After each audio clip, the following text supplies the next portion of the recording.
2 years. 2 long years. Over 50 kitbashes and conversions, hundreds of hours at the hobby desk. After all of this, only one question remains. Just to get a couple of hunks on the table, was it all worth it? Let's find out.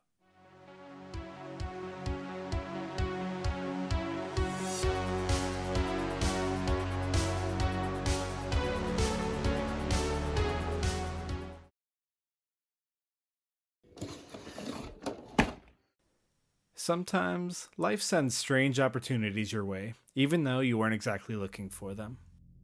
In my time in the bolt action hobby, I've built and painted 7 full armies, with variable levels of inspiration and, aspiration?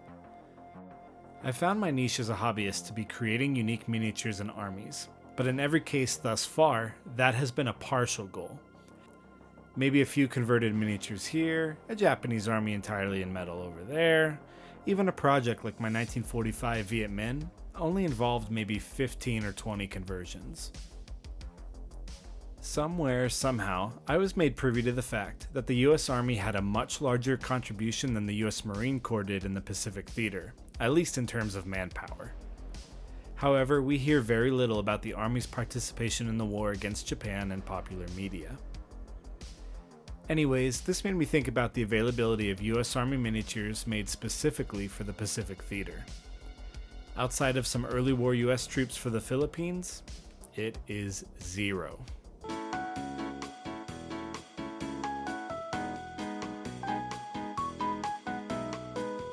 So I set about creating some.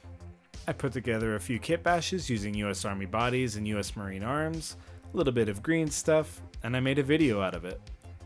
I was happy with the results, and I thought that was going to be the extent of my delving into the experiment. It was definitely possible, but I was going to pursue some other projects, like updating my Romanians for the Las Vegas Open, and trying to figure out a desert-themed army to build. But then, a couple things happened. First, I was chatting with Brad from the Cast Ice podcast, and he asked me what specific list I was using to build these Pacific Theater GIs. Honestly, I had never even considered it. I found myself learning more about a campaign that is not well known, that being the Battle for New Georgia in the Solomon Islands, which took place a few months after the very famous fight for Guadalcanal. I found many aspects of the New Georgia campaign fascinating, and I'll be expanding on all of that very soon. But, moral of the story is, I found myself with a theme for an army. The second thing that happened was the Las Vegas Open. I took my Romanians, and I ended up placing about middle of the field. I felt at that time that the lesson I learned was that Romania's lack of national traits was very detrimental to my play. It has been over a year since that event, and my view of that lesson has changed. But in the moment, building an American army also meant I'd get to play with some very solid special rules, and that was a very welcoming proposition. Playing bolt action always gets me excited for more bolt action, so I started in on more US Army kitbashes as soon as I got home from LVO.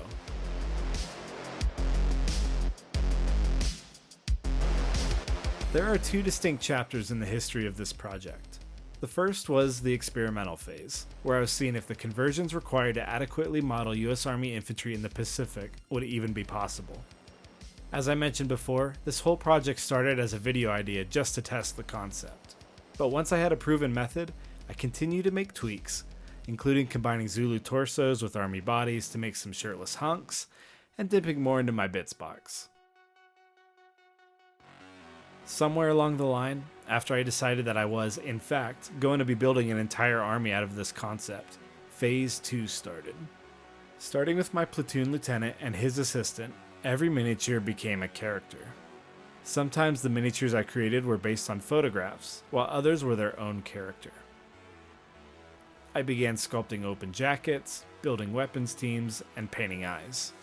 Eyes are an especially weary process, but once I started doing it, I just couldn't go back. I think there are some really major differences in the painting of my later models as opposed to my earlier ones. I mean, it's not a distinction that can really be made on the table in the middle of a game, but it is definitely noticeable when taking intentional close-up photography and video. I think eventually I will revisit these earlier models, even if just to touch up the flesh tones and faces. but honestly there are more exciting projects looming on the horizon. Towards the end of this project, I started getting a bit more ambitious with my base models. I knew I would have to scratch build some flamethrowers, and though the process requires a lot of steps, it's actually not that difficult. You can see how I did this in detail in the video in the top right corner. BARs are also essential for American Army lists, so I made sure I had 10 unique models to represent them.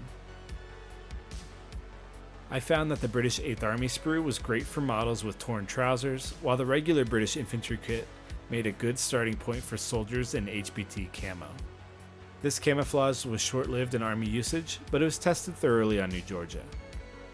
After removing the British kit from the model, pouches and canteens from the various American sprues could be used to cover up the chewed-up plastic and the remaining British details. There were some vehicles on New Georgia too. There was a supporting U.S. Marine Armored Force fighting in tandem with the U.S. National Guard Infantry, consisting of M3A1 Stuart tanks. For bolt-action players, it's important to note that these are not the multiple machine gun tanks so often seen at tournaments. However, New Georgia was the testing ground for the first Stuart flamethrower tanks. The hull machine gun was removed and replaced by a flamethrower to help deal with the tough Japanese defenses littering the island.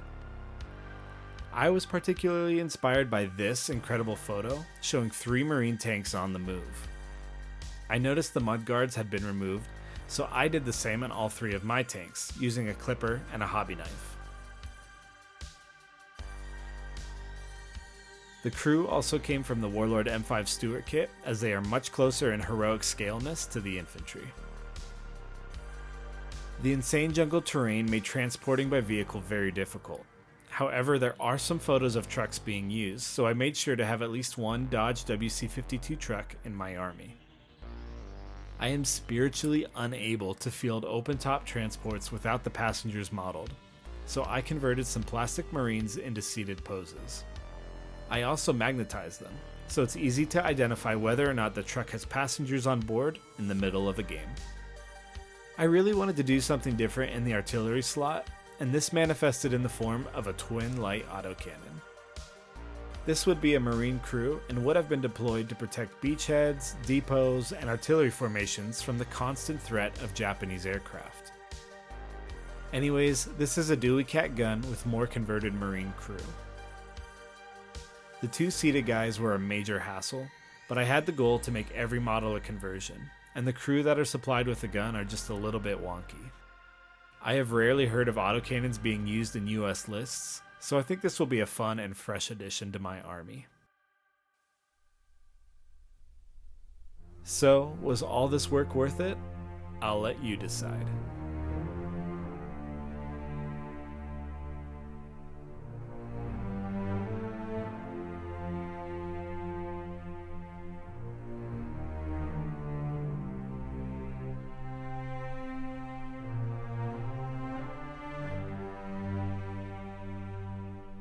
I'm really proud of this army for 2 reasons. 1, it is completely unique and serves to bring light to the US Army forces that fought in the Pacific Theater, whose level of participation and exploits are often overshadowed by the US Marine Corps. Secondly, I have really found my niche in this hobby through this project specifically. That's creating new and purposeful miniatures and armies through kit bashing and converting. Shortly after completing this army, I painted up some Romanian metal models for an event, and the enjoyment was just not the same for me. So moving forward, I'm going to continue to seek out underrepresented units, characters, and armies to build out and get on the table. I'm really excited for what's on the horizon, which includes another new avenue for my hobby: writing supplemental content. I am in the process of creating some unofficial content for the Battle of New Georgia, including new units, theater selectors, missions, and more, so keep your eyes out for updates on it. That's all for this video, and we'll see you next time.